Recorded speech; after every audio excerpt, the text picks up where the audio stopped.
Ever feel like you're constantly battling expectations, like you're being told who you should be, what you should do? Well, imagine that pressure dialed up to 1,000. And you're a queen trying to rule a kingdom in the 12th century. Oh, yeah. That's exactly what our deep dive is all about today. I like it. Queen Tamar of Georgia. Mm. She became the first female sovereign of Georgia, First one. facing down rebellions, a scheming court, You got it. and even a power-hungry ex-husband. Yeah. It's a story fit for a movie, Yeah. but this time it's history and it's fascinating. It is. It's remarkable how much resonates even today. The challenges she faced, the expectations placed upon her. It's a story about power, resilience, and ultimately defining your own destiny. Let's rewind back to the very beginning. Tamar's father, King George III, dies, and she's thrust into this position of power at such a young age. What was the immediate reaction from the Georgian court? Were they ready to accept a young woman as their ruler? Not entirely. You have to remember, this was the 12th century. The idea of a female monarch was pretty radical, especially in a region like Georgia with its deeply entrenched patriarchal structures. So the court, made up mostly of powerful nobles, wasn't exactly thrilled with the idea of Queen Tamar. So how did they try to control or undermine her? What specific actions did they take? They started with a power play demanding a second coronation for Tamar. It wasn't enough that she'd already been crowned alongside her father as co-ruler. They wanted a separate ceremony asserting their authority over her. Imagine the message that sent. Yes, you're queen, but on our terms. That must have been incredibly frustrating for Tamar, especially so early in her reign. Absolutely. And it didn't stop there. They pushed her to appoint a chancellor who was known for being quite manipulative, a man named Mikhail Marian. He was ambitious, cunning, and always looking out for his own interests. Think of him as the puppet master of the Georgian court. It sounds like Tamar was surrounded by people who wanted to control her every move. She was walking a tightrope, trying to appease the court while still asserting her own authority. And her maneuvering is fascinating.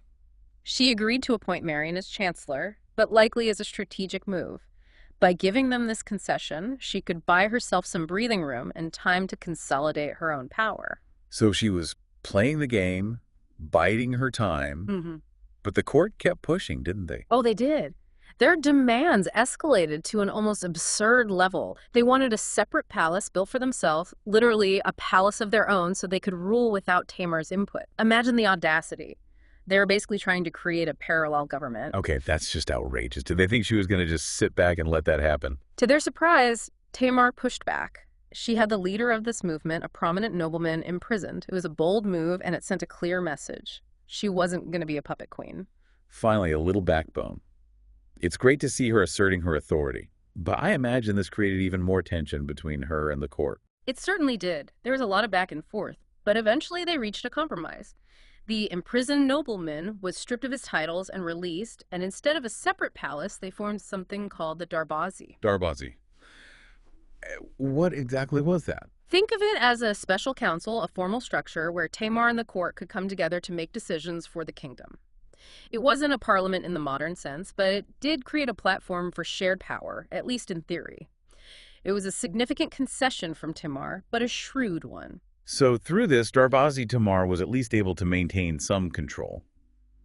But I get the feeling this wasn't the end of her challenges. Not by a long shot. In fact, the Darbazi's first order of business was to find Tamar a husband. Because what's a powerful young queen without a husband to, guide her? Exactly. They were obsessed with securing an heir to continue the royal line and saw marriage as a way to forge beneficial political alliances. So they pretty much forced Tamar into this marriage. You could say that enter Yuri Bogolyubsky, the son of a Russian prince. On paper, he seemed like a decent match. The prince's decent military reputation. But Tamar had her doubts, and those dates were completely justified. Why? What was so wrong with Yuri? Well, for starters, he'd been exiled by his own uncle. There were already whispers about his less than desirable character, his tendency towards debauchery, and rumors of a serious drinking problem. Not exactly king material, you could say. I have a bad feeling about this. So did Tamar. But the Darbazi didn't seem to care much for her reservations. They pushed for the marriage, and Tamar, still early in her reign and trying to keep the peace, reluctantly agreed. So in 1185, Tamar and Yuri are married. And this is where the honeymoon period, if there even was one, ends right. Honeymoons are for love matches, and this was anything but. It was more like a train wreck in slow motion. Yuri turned out to be even worse than Tamar feared. The drinking problem was very real, and according to one chronicler, when drunk, he was, quote, utterly debauched and utterly depraved. Yikes, that paints a pretty grim picture. It doesn't end there. He started publicly blaming Tamar for their lack of children, spreading rumors about her being infertile. Talk about adding insult to injury. It's clear Tamar was trapped in a terrible situation, a marriage that was damaging both personally and politically. The pressure must have been immense. But she eventually got a divorce right. She did. After years of what must have been a truly awful marriage, she finally convinced the Darbazi to grant her a divorce in 1187. Yuri was sent packing to Constantinople, and not empty-handed, mind you. He was given gold jewels, essentially a generous payout to just go away. Sounds like they were trying to get rid of him as quickly and quietly as possible. But I'm guessing this wasn't the last Tamar saw of Yuri. Oh, you're right about that. He might have been exiled, but Yuri was far from finished. He still believed the Georgian throne was rightfully his, and he was about to make a very desperate and dangerous play to take it back. Here's where the revenge plot really kicks in, doesn't it? This is getting good. It's about to get very interesting. Buckle up. He wasn't exactly taking a quiet retirement. Yuri was busy. Yeah. Networking, connecting with Georgian nobles who, for one reason or another, weren't happy with Tamar's rule. Right.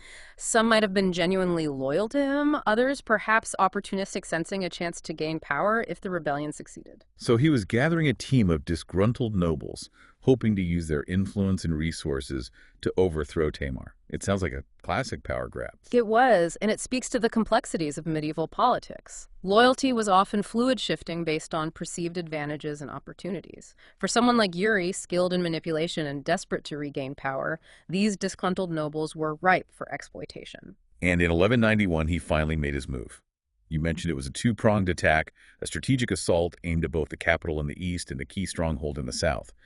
What can you tell us about these attacks? Was Yuri just acting on impulse, or was there a deliberate plan in place? This wasn't just a rash act of a scorned ex-husband.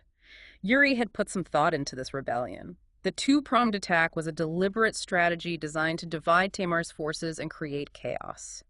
By striking at both the heart of the kingdom and a strategically important region, he was hoping to overwhelm her and seize control. So he was trying to hit her, or it hurt both symbolically and strategically. But I have a feeling Tamar wasn't just going to sit back and let this happen. How did she respond to this sudden threat? Tamar's response was a masterclass in swift and decisive action. She had an incredible network of loyal supporters and spies, and word of the rebellion reached her before Yuri's forces even set foot on Georgian soil. Wow, talk about good intelligence. That must have given her a crucial advantage. Absolutely. It allowed her to mobilize her forces and prepare a counterattack before Yuri could gain any real momentum. She immediately put her second husband, David Soslan, in charge of defending the capital.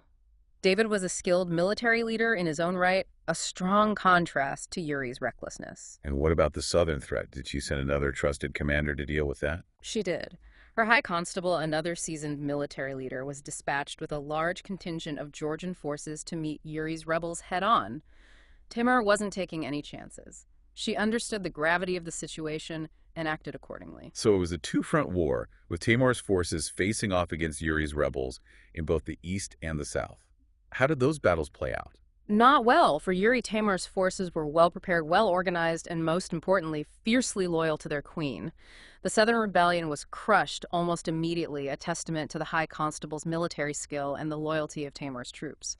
And when news of this defeat reached the rebels attaching the capital, their morale plummeted. It's hard to fight a war when you know your allies have already been defeated. That must have been a devastating blow to Yuri's plans. It was. The rebellion in the capital quickly fell apart. The rebel leaders were captured and Yuri himself was taken prisoner.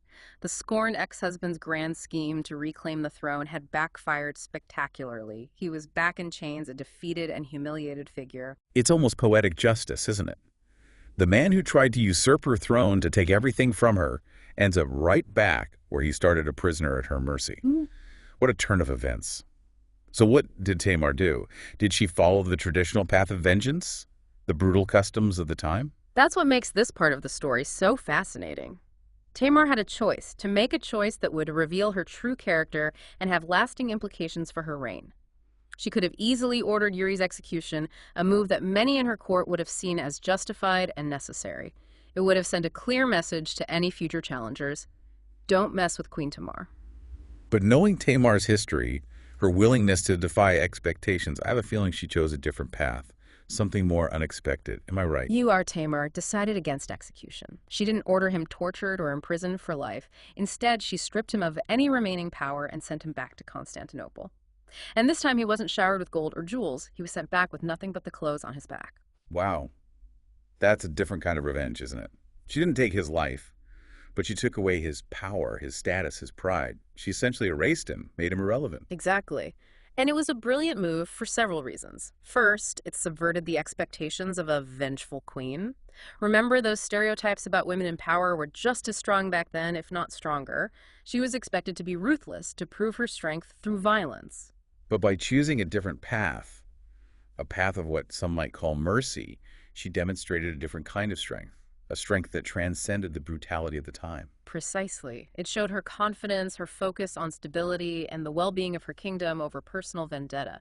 She wasn't going to be defined by her enemies or by the expectations of others. She was going to chart her own course, make her own rules. It's like she was saying, you tried to bring me down, but I'm rising above it. I'm not going to waste my energy on revenge.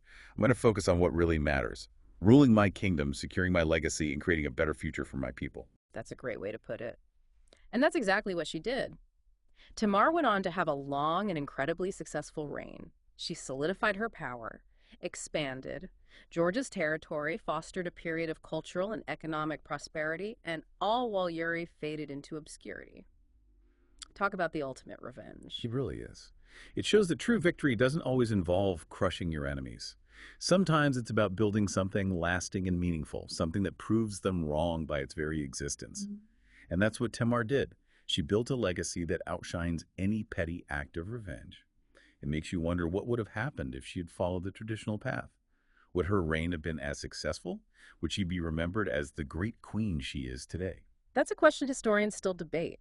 Some argue that her mercy towards Yuri might have even contributed to the stability of her reign. It showed that she was not a tyrant, that she was willing to show restraint and compassion even towards her enemies.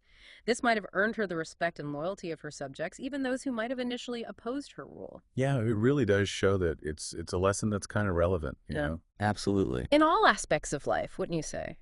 Whether we're navigating, personal conflicts, Yeah. professional challenges, Tamar's story kind of encourages us to think beyond those immediate reactions and consider the long-term impact of our choices. Absolutely. It's about choosing to build rather than destroy, to focus on creating a legacy that transcends the pettiness of our adversaries. Speaking of legacy, Tamar's reign wasn't just about surviving betrayals and rebellions. She accomplished so much during her time as queen. Oh, without a doubt. Her reign is considered a golden age for Georgia. Yeah. We're talking about territorial expansion, economic prosperity, and a flourishing of art and culture. She oversaw the construction of monasteries and churches, many of which still stand today as testaments to her vision and leadership. So she wasn't just a warrior queen, Right. fending off enemies. Yeah. She was a patron of the arts, a builder, a leader who truly cared about the well-being of her people. Exactly. And let's not forget her strategic brilliance on the battlefield. Under her command, the Georgian army achieved significant victories, expanding the kingdom's influence and securing its borders. She was a force to be reckoned with, both on and off the battlefield. It's remarkable how she managed to balance, those different roles. Yeah. The warrior, the diplomat, the patron of the arts. It really speaks to her multifaceted character, her ability to adapt and excel in various spheres of leadership. And don't forget, she did all this while navigating the complexities of a patriarchal society. She constantly had to prove herself to defy those who underestimated her because she was a woman. Imagine the pressure she must have faced. Yeah, it's hard to even imagine. And yet she not only persevered, but thrived. She shattered those expectations and became a legend, a symbol of strength and wisdom for generations to come. Her story is especially inspiring for women in leadership roles today, wouldn't you say? They still face many of the same challenges, the same biases and double standards. Absolutely. Tamar's story is a reminder that those barriers can be broken, that women can be powerful, strategic, and compassionate leaders. She's a role model not just for her time, but for all time. And it's a story that continues to be relevant today. We live in a world that often glorifies aggression and retribution.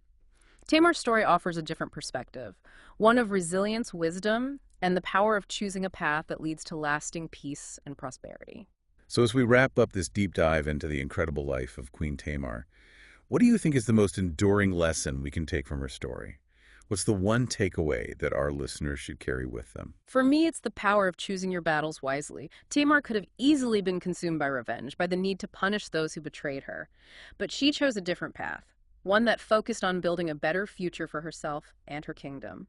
It's a powerful reminder that sometimes the greatest victory lies in rising above the fray and focusing on what truly matters. Beautifully said. And that's exactly what makes Queen Tamar's story so compelling, so timeless. It's a story about defying expectations, overcoming adversity, and ultimately choosing to build a legacy that outlasts any petty act of revenge. Thanks for joining us on this deep dive. Be sure to check out our show notes for more resources about Queen Tamar and other fascinating figures from history. And as always, subscribe to the deep dive for more captivating journeys into the past that illuminate the present.